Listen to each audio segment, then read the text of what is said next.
За өнөөдрийнхөө уншлагаар уулзахтаа таатай байна. Тэгээд энэ бичлэгийг болохоор би та бүхэнд яг хэцүү үедээ үзээсэй гэж хүсэж байна. Хэцүү үедээ, нэг ядарсан үедээ ч юм уу те.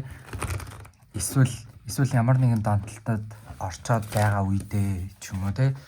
Хүн болгонд яг амьдрал нь амар их асуудал гарч ирж болно шүү дээ. Тэгээд яг үндэ заримдаа ингээд нэг ярилцсан байхгүй. Тэ ярилцсан байхгүй. Хичнээн гэр бүлийнхэн байгаа, найз байгаа. Тэгээ хүрээл байгаа ч гэсэн яг үндэ ярилцах хүн байхгүй бол хань болох гэж ирлээ. За. Ийм хэцүү үеийг туулаад байгаа хүмүүстэй, хүүхдүүдтэй ямар зөвлөгөө өгөх вэ? Би яг таравта барайл бол шууд нэг ертөнцтэй холбогдож юм гэж өөрөө төсөлдөг. Тэр нь одоо юу вэ гэхээр зүгээр нэг хоолоогоор нэг ингээ холбогдоод байгаа юм шиг.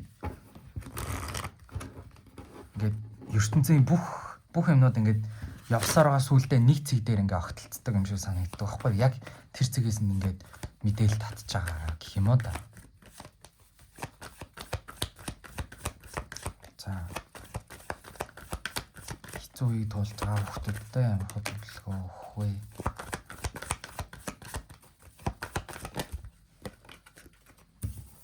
За буруу харж гарч ирээд байгаагаас харахад ерөөсөө л нийтийн тэнцвэргүй байдал үүсчихэд байгаа энерги ч юм уу те.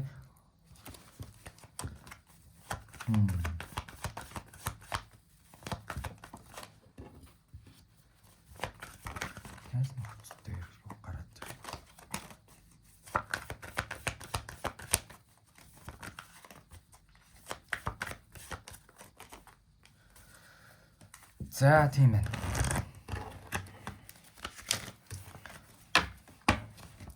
За нэгт ингэсэн байна.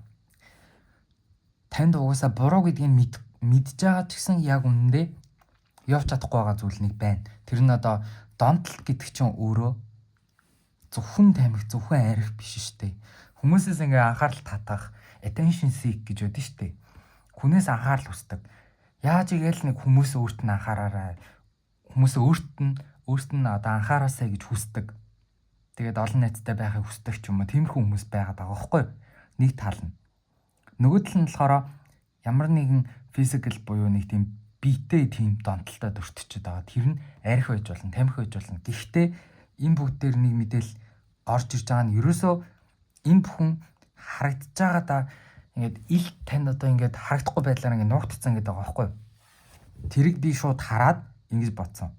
Та бүхний дотор ямар нэгэн гүнд чинь ямар нэгэн шархалцсан, ямар нэг өвдсөн зүйл байгаад байгаа учраас тэр гадна ертөнцийн альва зүйлсээр өөрийгөө түр ингээд дүүрхийг хүсэж байгаа. Яг үндэ тэр таны уугаад байгаа арх ч юм уу те. Заавал бүгдээрээ гэж юусаа хэлээгүй шүү. Уугаад байгаа одоо архтэй татаад байгаа тамхи. За тэгээд ингээд өөрт чинь тохирохгүй гэдгийг мэддэг. Таныг эвгүй байдалд хийдэг ч юм уу тийм найзуудтай байгаад байгаа нь ерөөсөө л таны дотор ямар нэгэн гүн асуудал байна. Энэ нь ихэнх үед хүүхэд настай холбогдож байдаг. Тэгээд ерөөсөө л ингээд явж чадахгүй байгаа харагдаж байгаа байхгүй. Танд яг үнэндээ үлдэх ямар ч шалтгаан байхгүй. Таны ингээд хорлдог, таны ингээд эвгүй байдалд оруулдаг тиймэрхүү найзууд гэж гарч ирээд байгаа байхгүй. Ямар нэгэн байдлаар танд сөрөг байдлаар нөлөөлдөг. Сөрөг байдлаар ялангуяа танд нэг иймэрхүү үг хэлдэг. Одоо жишээ нь би ингээ маркетингээр ажилламаар байна. Би ирээдүйд нэг ийм юм хиймээр байна гэд хэлэнгүүт чи чадахгүй гэж хэлдэг. Чи ер нь их чам тохирохгүй хаа гэдэг ч юм уу. Нэг иймэрхүү байдлаар таны ингээ хориод байгаа юм шиг тиймэрхүү зааж гаргадаг хүмүүс. Ялангуяа шин зүйлийг туршия, сайхан амьдрий, шин зүйлийг оролдож үзье гэл тэгэнгүүт ерөөсөө хийхий чин дандаа ингээд нэг үгээрээ хоригдж идэг. Ерөөсөө чи чадахгүй, чи болохгүй, ерөөхдөө бол чам тохирохгүй хаа гэдэг ч юм уу те. Яг үндэ найзуудаасаа нэг хамааралтай байх шаардлагагүй. Та өөрөө одоо жишээ нь хувц авлаа л гэхэд чам захгүй байна гэж хэлдэг ч юм уу те. Нэг иймэрхүү байдлаар таныг аль болох ингээд нэг үгээрээ л нэг хориод ах. Үгээрээ нэг юм хориод идэг шинжтэй гэх юм уу. Тиймэрхүү байж магадгүй. За дээрэс нь Nine of Pentacles гэхээр өөрийгөө энэ бүхний чинь хамгийн гүнд нь ямар асуудал байгаа вэ? Өөрийгөө дутуу үнэлдэг байдал. Өөрийгөө дутуу үнэлдэг байдал. Та хэрвээ өөртөө сэтгэл хангалуун байсан бол тань тохирдог тохирохгүй бүр ингээ ард урчин хутга шаадаг тийм хүмүүстэй найзлахгүй яг үндэ өөрийгөө үнэлдэг хүн бол өөртөө таныг илүү дээшлүүлдэг тийм хүмүүстэй л найзлана. За тэгээд ерөөсөө нэг нөхцөл байдал байгаа. Нэг хаяагээд хайчиж чаддгүй, орхигээд орхиж чаддгүй, өөгчш болцорхайж харилцаа, өөгчш болцорхайж биш. Одоо танд ээлгүй урт удаан хугацаанд ажиллаа цаашаа явъя гэхэд танд үржил шин байхгүй тийм ажлын газар байж болж юм. Ямар ч байсан таны дотор болдог зүйлс байгаа байхгүй. Таны дотор ерөөсөө энэ 8 сэлэм яадаг гэж манайхаа өөрийгөө чадахгүй гэдэг, болохгүй, бүтэхгүй, тэгэх ёстой хүн юм байх ёстой, эрэгтэй хүн юм байх ёстой, эмэгтэй хүн юм байх ёстой. Тэ би сайн байх ёстой, би дандаа л төгс байх хэрэгтэй. Би өнөөдөр ядарч исэн ч гэсэн инээгээд ажилдаа гарах ёстой. Гэт нэг тийм улиг бодол байгаа байхгүй, улиг тиймэрхүү бодол. Тэгээд тэр одоо жишээ нь энэ найз нөхдөд айгүй холбоотой мессеж гарч ирж байна. Ерөөсөө найз нөхдөд хүрээлээ дахиад нэг харахад ямар ч гэмгүй. Одоо яг үндэ таныг хүндэлдэггүй, таны байгаа гэдгийг мэддэггүй, үл оошоодог, таныг дандаа таны дутуу үнэлдэг. Айл болох таныг ингээд дараад идэг. Таны хөөрхөн байгааг нэг үндэ магтаж хэлдэггүй. Дандаа л таны сөрөг талыг харж идэг. Ерөөсөө хүн үнэлэхдэггүй байх шиг муухай мэдрэмж юу нь л байхгүй шүү дээ. Хамгийн ялангуяа найзууд, гэр бүл шиг хүмүүсээс үнэлэхдэггүй байх. Дайгаа хэмжээнээсээ дандаа дутуугаар үнэлэгдэх, буруугаар ойлгогдох. Тэгээ бас нэг иймэрхүү марж ирээд тахын таныг юу яадаг зав. Тэрийг юу гэж хэлэх вэ? Таныг дандаа буруугаар ойлгоё гэж тархин дотроо шийдвэр гаргацсан байдаг. Та 1000 үг хэлээд тайлбарлаа гэд 1000 үг хэлээд тайлбарлаад энэ миний найз болохоор би тайлбарлана, энэ миний татна хүн болохоор би тайлбарлах ёстой гэл бүх юмаа тайлбарлаад тэр үед би ингэсэн юм аа гэл тэнгүү тэр хүмүүсийн тархин дотор юу үүссэн байдаг гэж таны тухай өөр нэг харах өнцөг үүссэн байдаг. Тэгээд таны яаж ч үг хэлсэн, яаж ч хичээсэн, ямар ч гавья зүтгэл гаргасан. Тэгээд тэр хүмүүсийн төлөө юу ч хийсэн байсан гэсэн та нэг буруу зүйл хийхээр таныг ингээ орхио явцдаг. Таныг үнэлдэггүй, дандаа буруугаар ойлгох гэж хичээдэг хүмүүс байгаад байна гэсэн үг. Ийм хүмүүсээс нэгт салах хэрэгтэй байна. Ерөөсөө тэр хүмүүсээс явлаа гэд, тэр ажлаас гарлаа гэд, тэр сургуулаа хаялаа гэд та бүхэнд ерөөсөө муу юм болох уу гэвэл болохгүй. Яг үндэ энэ бүхний гүндэх гол асуудал нь та өөрийгөө үнэлж чадахгүй байгаа. Өөрийгөө өнөөдөр хөөрхөн гэж мэдэрч чадахгүй байгаа. Өөрийгөө ажил дээрээ сайн хийдэг гэдгээ үнэлж мэдэрч чадахгүй байгаа. Тэгээ хичнээн одоо жишээ нь намайг үздэг хүмүүс айгүйх ажил дээр гарсан хүмүүс айгүйх байдаг юм байл л дээ. Тэрийг би ингээ хараад хаад ажил гэдэг жишээ айгүйх орж ирээд байдаг байхгүй. Тэгэхээр яалтчгүй тийм байна л да. Та ажил дээрээ гэдээ ирчил та нөхцөл байдал дээр хүлээж аваарай. Ажил дээр та маш олон жил ажилласан, маш олон туршлагыг хоримтлуулж исэн. Ахиц дэвшлүүдийг жилүүдэд ерөөсөө маш их гаргасан. Тийм хүн байхад та нэг хүн тань дээр ирээд чи ажиллаа муу хийдэг гэд хэллээ. Та тийм хүн. Чи царай муутай гэд чи хөөрхөн биш гэж хэллээгээд та тийм хүн үү? Тэр хүмүүсийн үнэлж байгаа, тэр хүмүүсийн таныг ингээд тэр хүмүүст бас юу гэж бодчих вэ гэд нэг жоохон өөрийгөө барьдаг хүмүүс бас байгаад байгаа байхгүй.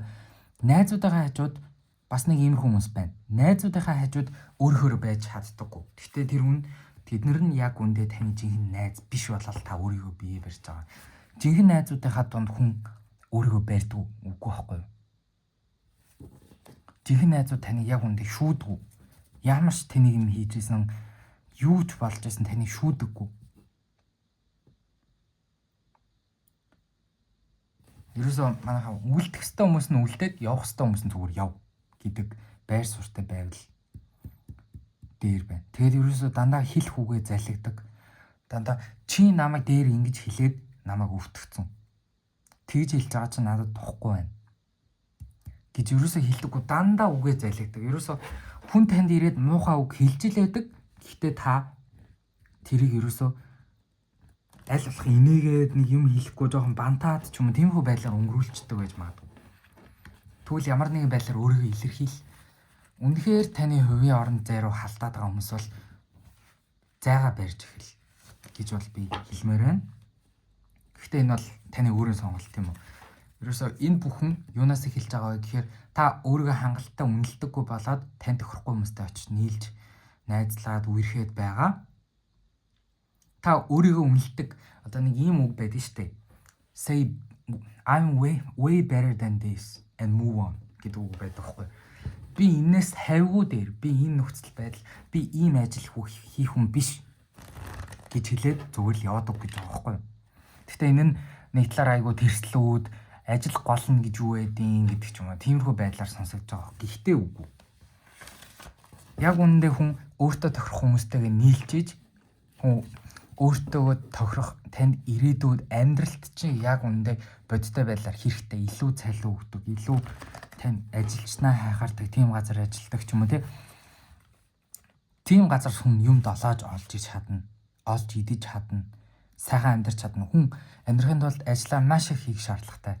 Тэр ажилдаа байнгын зурлах шаардлагатай, тэр хүмүүстэй байнгын уулзах шаардлагатай. Тийм байхад ажилласаа байнгын стресс аваад бүх юмаа өдөр болгон таны нервийн системийг бүр ингэж нервийг чи ингэ бараад дээрэс нь хагас сайн буцаанда маш их ядралттай, тэрнээсээ болоод босч чадахгүй хагас буцааны ингэ нөгөө ажилдаа бэлтгэд бүр ингэ сүнсэн гараа явцсан юм шиг мэдрэгддэг, өглөө босох гэж амар хэцүү байдаг. Тиймэрхүү бол энэ тань тохирохгүй.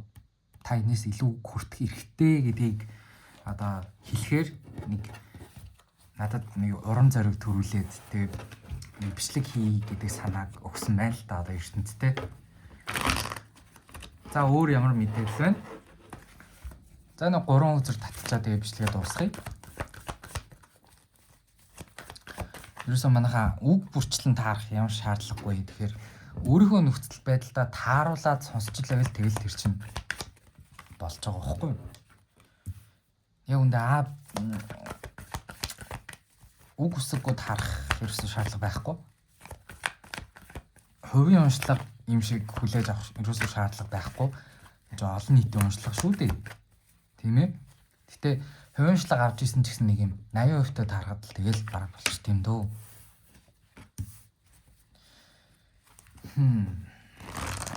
За жи. Perfect. Энэ хоёр мэдээлэл айгүй ойролцоо мэдээлэл гарч ирж байна. Тэгэхээр энэ дээр нэг нэмэлт үзүр татчихъя гэж бодоод байна. Tempers болон Four Pentacles тэр үзрөөс юу хэлж байгаа вэ гэдэг асуу.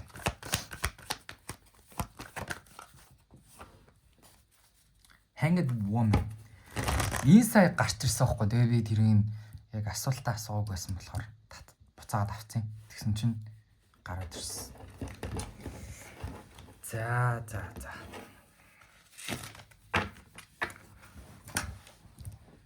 Манайхан зарим зүйл дээр бууж өгөх ёстой гинэ манай идэг.